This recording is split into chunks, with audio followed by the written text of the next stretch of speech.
नमस्कार, मैं हूँ मनविंदर।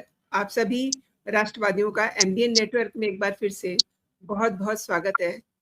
ममता बनर्जी की तृणमूल कांग्रेस टूटते ही अभिषेक बनर्जी ममता के घर पहुंचे। वहां पर जम करके हंगामा क्यों हुआ? अब सवाल तो उठेंगे ही। ममता बनर्जी के करीब-करीब 58 विधायकों के सामने क्या मजबूरी है? विधायक ऋतव्रत बनर्जी, इनका बैकग्राउंड क्या है जो एलओपी बनाए गए हैं? क्या ममता बनर्जी बहुत बड़ी साजिश रच रही हैं अपने ही विधायकों के खिलाफ, या अब ममता के सामने कोई रास्ता नहीं बचा है? घर में फैले रायते को कैसे समेटे? क्योंकि अभिषेक बनर्जी अब अमित शाह के चंगुल से बच नहीं सकते हैं। कोर्ट से फटकार पड़ी है। किस मामले में? जो इन्होंने फर्जी दस्तावेज, फर्जी सिग्नेचर किए। अब घर पहुंचते ही ईडी ने दबोच लिया। तो आप जल्दी से वीडियो को लाइक कर लीजिए, क्योंकि कई सारे सवाल हैं जिनके जवाब हम समझेंगे उदयभानु बनर्जी सर से। सर नमस्कार, बहुत-बहुत स्वागत है आपका। नमस्कार मैडम, नमस्कार आपके सारे दर्शकों को भी। सर, आपके कोलकाता में क्या चल रहा है? एक के बाद एक हैपनिंग हो रही है। ममता के सामने, उसकी नजरों के सामने पार्टी टूट गई। अब इतनी भी भोली नहीं है। और देखिए, इस बुरे वक्त में अभिषेक बनर्जी घर पहुंचते हैं और उनमें जबरदस्त हंगामा होता है, लड़ाई झगड़ा होता है। क्या वजह है? कैसे देखते हैं? मैडम, आपको दर्शकों को याद दिलाने के लिए 2 लाइन जो आज आपको दिखाई दे रहे हैं वो हमने 2 दिन पहले बता दिए थे। बिल्कुल। हमने बोले थे 4 तारीख आते आते ये पार्टी खत्म। उसके बाद ये भी बोले थे क्या क्या इनके पास कौन सा रास्ते खुले हैं। उसमें ये सारे चीज जो आपने देखे वो सारी चीज हमने ऑलरेडी डिस्कस कर चुके हैं, तो इसके बारे में हम दोबारा डिस्कशन नहीं करेंगे। अब इस दिलचस्प बात है, देखिए, पार्टी चलती है उसका फाइनेंशियल मजबूती पे। बिना पैसे के भारत में राजनीति नहीं होती है। अब तृणमूल कांग्रेस जो 15 साल में इतना लूट किए है पैसा, इनके तिजोरी का चाबी अभी किसके पास जाएगा? वो जो पार्टी का फंड जिससे जो प्रैक्टिकली आपको जैसे गाड़ी का ईंधन होता है तेल, वैसे पार्टी के ईंधन होता है पैसा, और लूट के पैसा। और ये सारे ब्लैक मनी होता है, व्हाइट मनी से कोई पार्टी चलती नहीं है। और ये लड़ाई इसी वजह से हुई है क्या? ममता बनर्जी और अभिषेक में जो हंगामा चल रहा है? बिल्कुल, हंगामा तो चल ही रहे इसी को लेकर के रात भर। अभी इस हंगामे में और 2 पत्र भी है, उनके भी नाम सुन लीजिए। जो 2 बहुत बड़ा मुस्लिम लीडर है कलकत्ता के, एक है फिराद हाकिम, दूसरा है जावेद खान। ये दोनों और अभिषेक बनर्जी और बीच में ममता बनर्जी, इन चारों को मिलके जो है एक बहुत बड़ा लड़ाई झगड़ा, तू मैं गाली गलौज तक हो गया। मतलब एक तो देखिए, राजनीति जो शब्द है ना, इसमें 2 चीज होता है, एक राज, एक नीति। अगर बिना नीति के कोई राज करेंगे तो इसी का नतीजा इसका होगा, ये भुगतना पड़ रहा है। अभी ममता दीदी के जो राज चली है 15 साल के बिना नीति के, उन्होंने तो सिर्फ उनका एक ही मकसद था, पैसा लूटो, पैसा लूटो गरीबों का, पैसा लूटो सरकारी जो हिस्से का। और 4 तारीख के बाद से अभी तक 28-3000 लोग जेल के अंदर चले गए। आपने देखे अंडा का ट्रीटमेंट, अभी कलकत्ता में आप अंडा खरीदने जाओगे तो वो पूछेंगे सर खाने के लिए है कि फेंकने के लिए है। अगर खाने के लिए है तो आपको सही दाम मिलेगा, अगर फेंकने के लिए है तो एक आपको एक्स्ट्रा भी मिल जाएगा। तो इस सिचुएशन में अभी इन लोगों को लड़ाई किस चीज को लेकर के चल रही है रात भर? इस पार्टी का जो लुटा हुआ धन, तिजोरी किसके पास है, किसके पास जाएगा? तो सर, पीसी तो अपने भाईपों को तिजोरी देनी चाहिए ना, क्यों नहीं दे रही हैं? मैडम, आपको याद होगा हमारे और एक बहुत बड़ा हस्ती भारत में थे, पॉलिटिकल हस्ती शरद पवार। उनका जी क्या जी स्टैंड रहा? अजित पवार जब अलग हुआ था, उन्होंने पार्टी बचाने के लिए अपने भाई, अपना परिवार, तो यहाँ पे भी यह सबसे बड़ा अभी संकट जो है ममता बनर्जी के साथ, वो है तृणमूल को बचाने का, इनका सिंबल रखने का।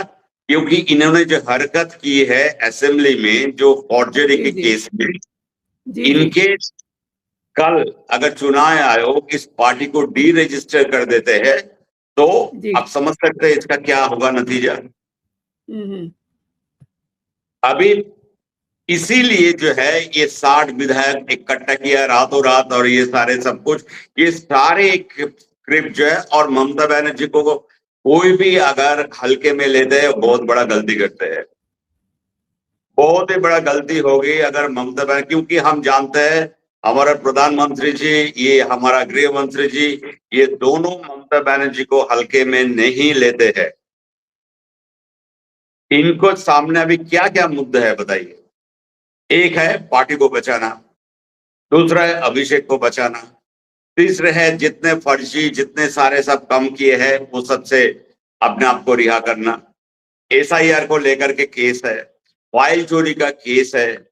अब बचाए, अब मतलब बचेंगे तो किससे बचेंगे? तो उनके लिए अभी सबसे बढ़िया तरीका था यही, जो एक असेंबली में स्पीकर के पास 60 आदमी का सिग्नेचर दे करके बताए जो यही सही सिग्नेचर है और यही जो है असली तृणमूल है, और इसको आप मान्यता दीजिए, यही हमारा लीडर ऑफ अपोजिशन है ऋतुव्रत बैनर्जी। तो इससे क्या होगा? इसके एक चाल से कई चीज आपको अब सोल्यूशन की तरफ, लेकिन फिर भी जनता के मन में सवाल जो है वो हमारे मन में भी है, जो अगर ये होता है, अगर पता चला आज ही के दिन जो है ऋतुव्रत बैनर्जी को ऑलरेडी कमरा अलॉट किया गया, उन्होंने अपना ऑफिस बना लिए, सब कुछ असेंबली के अंदर हो गया, तो क्या हुआ उस केस का, जो फॉर्जरी का केस है? क्या वो फॉर्जरी के केस स्पीकर साहब अभी विड्रॉ कर लेंगे? ये सवाल का जवाब कोई चैनल, कोई मीडिया, कोई यूट्यूबर नहीं डिस्कस कर रहे हैं। और इसी के पीछे जो है वही है असली कहानी, जो आपको सुनाई दे रहे हैं, दिखाई दे रहे हैं, वो असली कहानी नहीं है। ये 60 लोगों को जो है आपने खड़ा किया उस चीज को ढकने के लिए, हटाने के लिए पब्लिक माइंड से। एक दूसरी बात है, 58 विधायकों में से कितने मुस्लिम विधायक है? 38। ये लोग, भाजपा इनके लिए बंद, मतलब सारे तृणमूली के लिए भाजपा के दरवाजे बंद।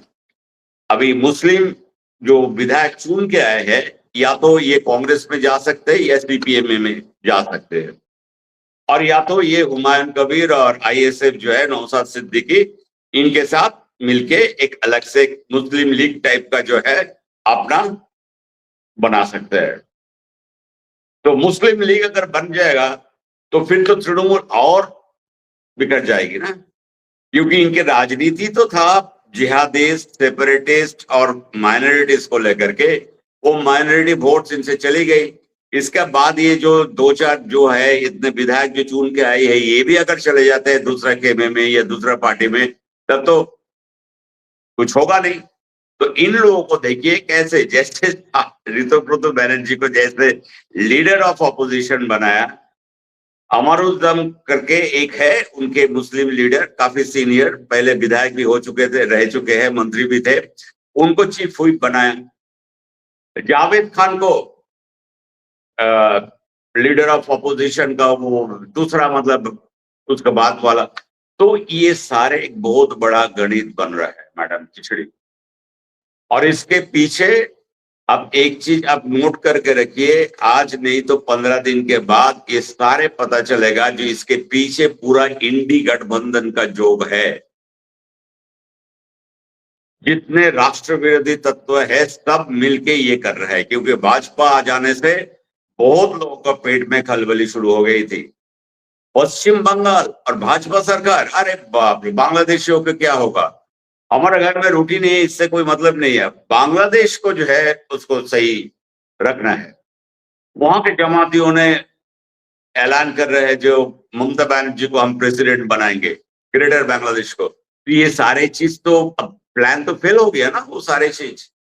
जी 27 लाख एडजुडिकेशन से निकल गया, 30 लाख लक्ष्मी भंडार में निकल गया। अब बताइए, हम तो उस दिन बताए थे ना, जो फासला बहुत कम, अब धीरे धीरे कम होते जा रहा है। इसका मतलब जो लोग था नहीं, वो इतने साल से सरकार के खर्चे पे जायदाद और बिल्कुल जो है वो दावा पे चल रहे थे।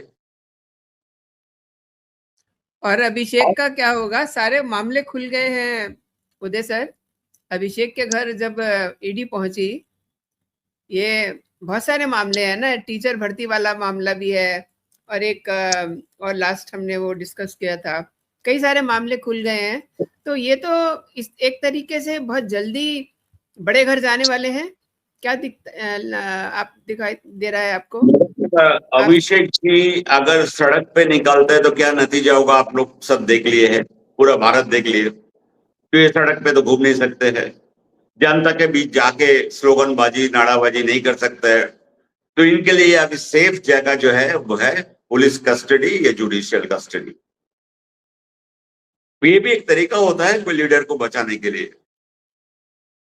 राजनीति में देखिए, अपना जिंदगी, अपना भाईचारा, अपना परिवार, ये सब सेकेंडरी होता है। परिवार को भी बचाना है तो वो सबसे अच्छा तरीका है, सेफ हाउस है, उसको कस्टडी में रखा जाए, कम से कम उसका जान बची रहेगी। ये बाहर नहीं जा सकते हैं, कोर्ट इनके ऊपर ऑलरेडी अपना दे दिए है। और उदय तो सर, क्या ये जो रहेगा लड़ाई क्या? उदय सर, ये जो लड़ाई झगड़ा चल रहा है ममता दीदी के घर में, ये भी इसी बात को लेके हो रहा होगा कि नहीं, हाय मुझे बचाया नहीं, मुझे बचाया नहीं, मुझे पुलिस पकड़ के ले जाएगी, मैं तो जेल में चला जाऊंगा, मैं तो बाहर नहीं जा पा रहा हूँ, इसलिए भी लड़ रहा होगा ना अपनी पीसी से, ममता बनर्जी लड़ाई से। झगड़ा, हाँ, लड़ाई झगड़ा अभिषेक बनर्जी और ममता बनर्जी का तो शुरू हुई थी जिस दिन इनको नगर निगम को नोटिस आए थे, जो आपको जो है इलीगल कंस्ट्रक्शन घर के अंदर है, उसको, उसका जो प्लान है उसको आप सबमिट कीजिए। ठीक है, उसी दिन ममता बनर्जी फिरहाद हाकिम को बुला के, घर पे बुला के बहुत गाली गलौज और बहुत आपस में, ये बोलता है हमें मालूम नहीं था, वो बोलता है तुम्हें मालूम नहीं है तो तुम मेयर किस चीज के लिए हो। तो वो बोलता है बिल्डिंग कंस्ट्रक्शन डिपार्टमेंट वो हमारा, और मजा देखिए, यही फिरहाद हाकिम ममता बनर्जी के साथ खड़े होकर के, जब मीडिया बुरुज में आज से करीब इलेक्शन के 6-7 महीने पहले, जब एक मकान 700 स्क्वायर फीट का लैंड पे 8 मंजिला मकान बना दिए थे, वो धस गया था, अब 5 आदमी उसके अंदर मर गए। तो उस टाइम में यही फिरहाद हाकिम बोले थे ये तो इलीगल कंस्ट्रक्शन है, हम देखेंगे इसका, हम तो इसका इंचार्ज है, और सारे जो है अपना गलती वो बेचारे इंजीनियर के ऊपर दे दिए थे। तो अब ये पूछते हैं, ये बोल रहे हैं ममता जी को, जब अभिषेक के पास नोटिस गई हमें मालूम ही नहीं था, ये हमारे टेबल से गया नहीं, हमारे ऑफिस से, तो बोला तुम किस चीज का मेयर तुमको बनाया? तो शुरुआत उसी दिन से हुआ, और उसी दिन से जो है, जो आप देख रहे हैं, ऋतुव्रत बनर्जी तो एक मोहरा है, इनके पीछे जो है ये सारे नाटक में जो है पीछे से जो खेल खेला वो है ये फिरहाद हाकिम और जावेद खान। आज तक अपने मैडम, आपका इतने साल का, आपका, आप एक अनुभवी जर्नलिस्ट है, इतने साल का आपका करियर रही, कभी आपने देखे कोई भी पॉलिटिशियन जो स्टेटमेंट देते हैं दूसरे दिन स्टेटमेंट को डिफेंड करते रहे? नहीं देते। वो या तो बोलते हैं हमारा हम जो बोले थे उसको गलत तरीके से दिखाया गया, या तो बोलते ये हमने नहीं बोला था, हम हमारा और कोई ये था इसके पीछे। जी तो ये सब जो है ये किसी का नहीं होता है। तो ममता बनर्जी अभी देख लिया, समझ लिया, जो अभिषेक बनर्जी को बचाना है तो इनको जेल में रहना अच्छा रहेगा, कम से कम इनका जान बची रहेगी। क्योंकि सड़क पे ही निकाल नहीं सकते, बाहर ये जा नहीं सकते, तो करेंगे तो क्या करेंगे। अब आइए मोहरा, ऋतुव्रत बैनर्जी चुन चुन के जी कैसे ले आए आप भी देखिए। ये आदमी पिछले 6 साल में 2 पार्टी से ऑफिशियली निलंबित हुए। ये बिल्कुल अल्ट्रा लेफ्टिस्ट एक लीडर थे कलकत्ता में, जो DYFI, जो अब ये बोल सकते हैं ये अल्ट्रा की अर्बन नक्सल का रिप्रेजेंटेटिव। DYFI स्टूडेंट फेडरेशन, जी स्टूडेंट यूनियन जो है CPM का, इसका ये प्रेसिडेंट था। उसके बाद CPM का ये प्रवक्ता रहे, उसके बाद CPM से के टिकट से जीत के ये पार्लियामेंट गए, राज्यसभा में गए। अचानक जो है ये फंसे, इनके कुछ अपना गलती से प्राइवेट लाइफ को लेकर के जो सामने आ गया पब्लिक प्लेटफॉर्म में, तो जिससे पार्टी के बारे में बहुत बदनामी हुई। और उसके बाद CPM ने खुद अपना ये करके देखा, इनका जो कमाई है उससे कई ज्यादा इनका जो लाइफस्टाइल जो है वो मतलब राजा महाराजा जैसे। अब समझ सकते हैं हम क्या बोल रहे हैं। तो उसको पार्टी से निलंबित कर दिया था। ये देखिए अभी ये नया सिंबल। दादा, ये सिंबल भी समझने वाला है ना। ये ऊपर देखिए कम्युनिस्टों का निशान है, यही अभी होने वाला है आगे, तो डंडी तो काट दी है। अब ये सब क्योंकि चीजें ये ऊपर का मैडम जो पार्टी है तृणमूल और CPM, ये सब भारत के एक बच्चे भी जानते हैं। ये पार्टी जो है मुस्लिम तुष्टीकरण, मुस्लिम वोट बैंक, जिहादी एलिमेंट, इनकी पैलेस्टाइन के लिए बहुत दिल दुखता है। हमारे शहर में या हमारे गांव में या पहलगांव में जब होता है तब ये लोग चुप भी बैठे रहते हैं, लेकिन पैलेस्टाइन में कुछ हुआ तो इनके मतलब मोमबत्ती लेकर के ये मिছিল में आ जाते हैं आगे। तो ये दोनों जो है मिले हुए हैं। तो अभी नया सिंबल ये हो गया, तृणमूल का ममता बनर्जी रहा और CPM से ऋतुव्रत बैनर्जी अभी लीडर ऑफ अपोजिशन रहेगा। जिस लेफ्टिस्ट को बंगाल ने बिल्कुल उसका नाम और निशान मिटा दिया, उसको तो एग्जिस्टेंस चाहिए ना। जी दिमाग तभी रहता है जहां पे लकड़ी होती है। वैसे ही जो है CPM यहाँ पे जीत सकते हैं बंगाल में, अगर तृणमूल जैसे एक पार्टी के साथ ऐसे ही। मतलब मैं आपको बता रहा हूँ, तिजोरी का चाबी ममता बनर्जी के पास ही रहेगा।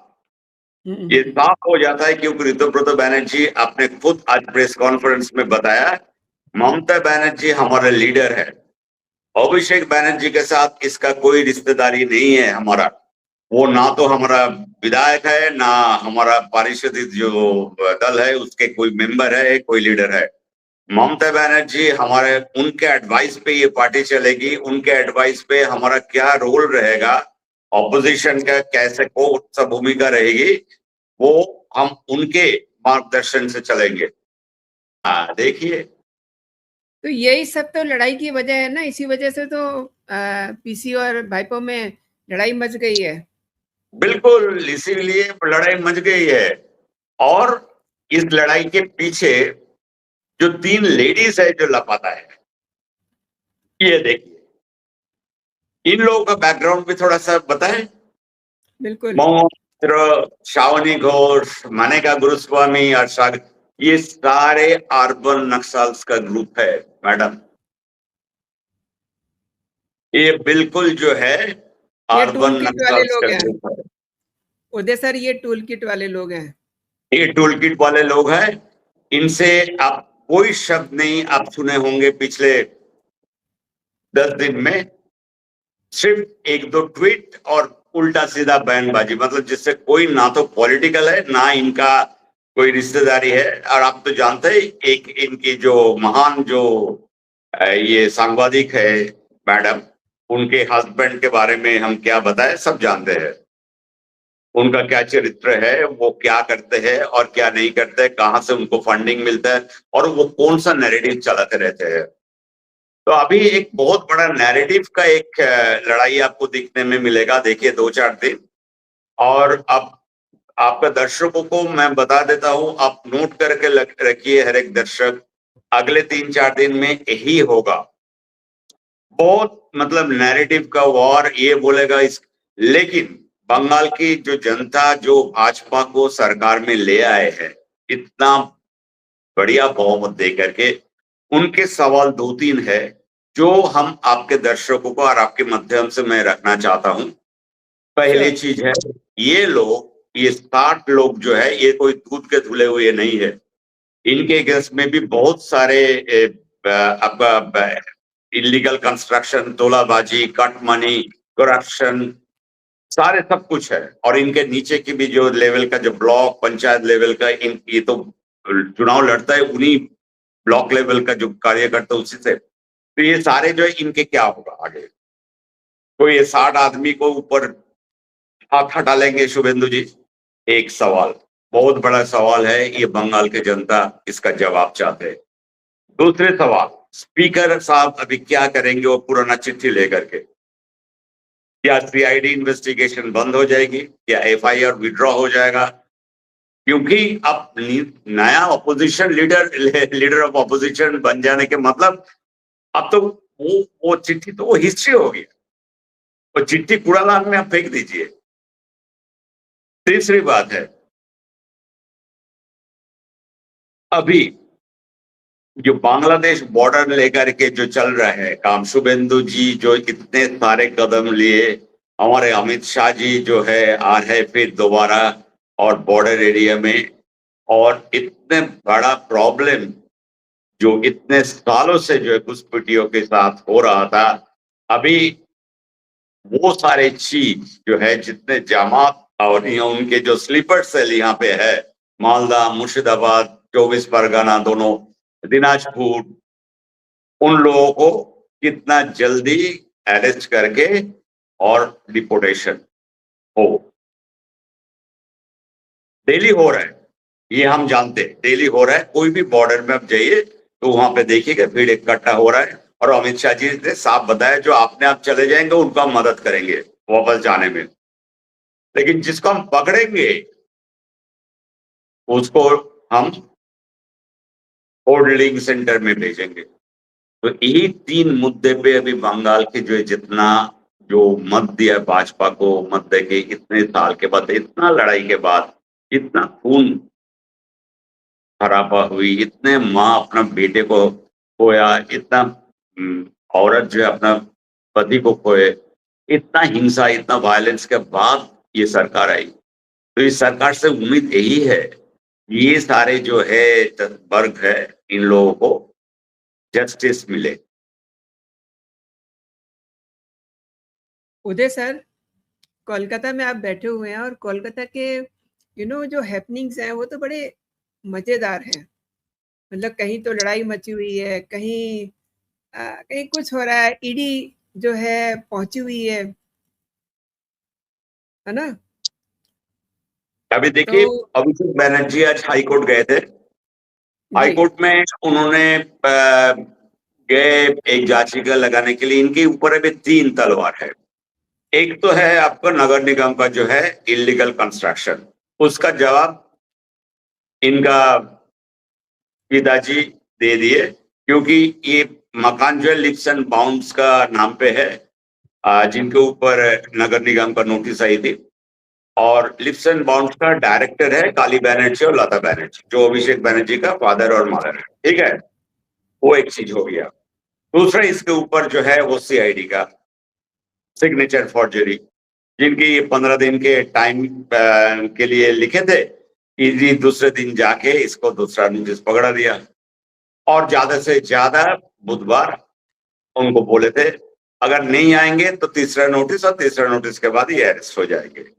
इस बीच अगर ये चीज अगर हो जाती है, स्पीकर साहब अगर इनको लीडर ऑफ ऑपोजिशन, तो इनके जरूर सवाल कोर्ट में जाएगा और वहां पे होगा जी आप इस केस में क्यों, क्योंकि अभी तो सब सेटल हो गया। लेकिन आज आज क्या, अचानक ईडी पहुंच गए इनके घर पे। नोटिस पकड़ाने में।